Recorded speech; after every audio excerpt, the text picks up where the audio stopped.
My heart was racing as I stared at the glowing screen at my home office, watching the flawless data stream from my pride and joy, a Ser VYC robot I called Zippy or SRU-7, if you want to get technical. Zippy was no ordinary bot. He was a $1 million marvel, the result of countless sleepless nights, endless cups of coffee, and a burning passion for robotics that only a researcher like me could understand. 3 blocks away, on Lilac Lane, he was mapping air quality for a major university grant, his sensors humming like a symphony. Everything was perfect, battery full, GPS on point, VY-DAO feed crystal clear. This was it, the breakthrough moment for Professor Lang's environmental study. Then I saw Margaret Voss, the iron-fisted HOA president, stormed into Zippy's camera frame like a general marching to war. In her hand, gleaming under the morning sun, was a sledgehammer straight out of her pristine, probably regulation-breaking shed. My stomach dropped.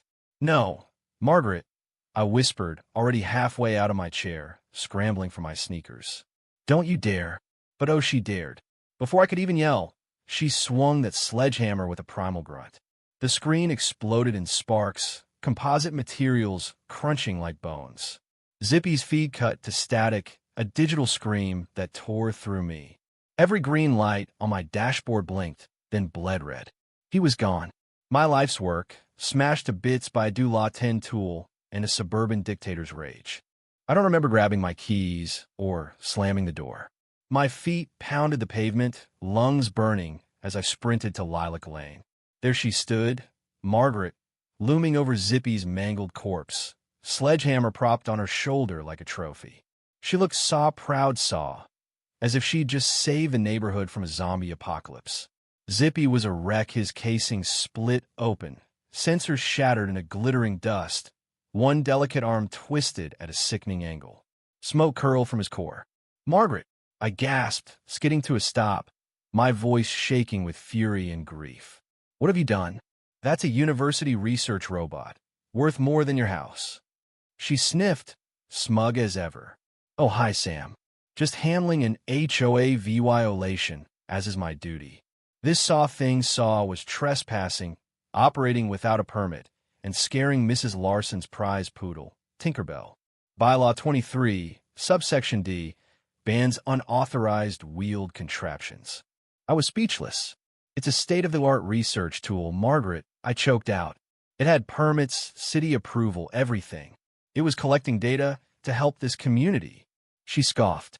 "A glorified toy, Sam, probably spying on us for some shady government database." Good riddance. My hand shook as I dialed Professor Emily Lang, Zippy's creator and my mentor. "You have no idea what you've done," I hissed at Margaret. Emily picked up, and I spilled the nightmare in a torrent of shock. Her calm voice turned to ice when I said, "Margaret, sledgehammer. Zippy's gone." She did saw. Emily's tone could have frozen hell. "To SRU-7? The DARPA-funded prototype with a neural navigation system." I nodded, though she couldn't see. "It's bad, Emily. Total." "Stay there, Sam," she ordered. "Don't let her leave. I'm calling the university's legal team. This isn't vandalism, it's an attack on federally funded research." Margaret was still smirking, inspecting her nails, when a black sedan purred to a stop. 2 lawyers, Mr. Caldwell and Miss Pierce, stepped out, their tailored suits screaming power. They radiated calm, lethal precision, briefcases probably packed with legal dynamite. Margaret's jaw dropped as Mr. Caldwell addressed her. "Mrs. Margaret Voss? I'm James Caldwell, with my colleague, Ms. Olivia Pierce, representing the university. You're served." Ms. Pierce handed her a stack of documents: restraining order, cease and desist, and a lawsuit notice for destroying Zippy, valued at Do-La 1.2 million. Margaret's hands trembled, her smugness crumbling. 1 million, she croaked, staring at Zippy's ruins. Caldwell's smile was chilling.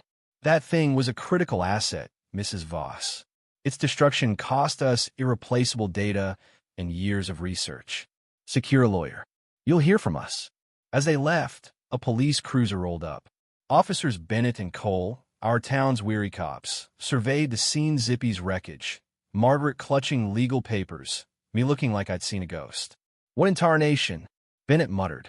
I explained, voice steady but laced with grim satisfaction. "Mrs. Voss smashed a Dula 1.2 million robot with a sledgehammer."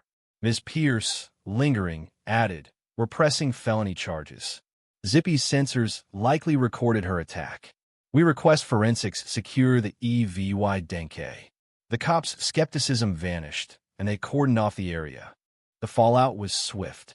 At a deposition, Margaret's excuses bylaws, Tinkerbell's nerves fell apart. A grainy VY Deo from Zippy's dying moments played, her furious face shouting, "You infernal spy," as the sledgehammer crashed down.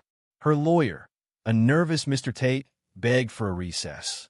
The university demanded a settlement that could have bought a small island. Margaret's HOA insurance balked, citing her malicious misconduct, Leah VYing her, and the HOA board facing ruin.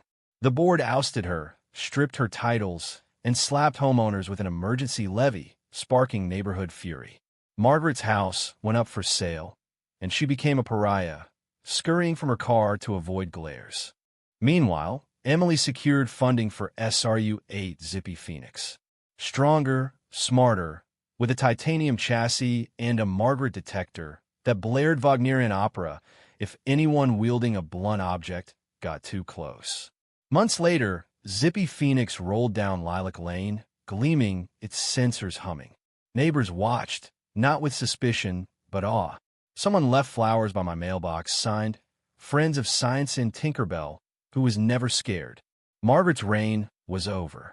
My research was back on track, and Zippy Phoenix was a legend. But here's where it gets messy. Was Margaret a VY Lane, or did she genuinely believe she was protecting her community? Should the HOA be liable for her actions, or was she a rogue agent? Could the university have done more to warn residents about Zippy? Drop your thoughts below, hit that like button, subscribe, and let's debate this chaos. Thank you for taking the time to listen to today's story on Store of Good Stories. If this story touched your heart or made you think, don't forget to hit like and share the video to spread this positive message to more people. And if this is your first time here, make sure to subscribe and turn on the notification bell so you won't miss any of the meaningful stories we share every week. Your support is the biggest motivation for Store of Good Stories to keep bringing heartfelt and valuable stories to you. See you in the next video. Thank you for taking the time to listen to today's story on Store of Good Stories. If this story touched your heart or made you think, don't forget to hit like and share the video to spread this positive message to more people. And if this is your first time here, make sure to subscribe and turn on the notification bell so you won't miss any of the meaningful stories we share every week. Your support is the biggest motivation for Store of Good Stories to keep bringing heartfelt and valuable stories to you. See you in the next video.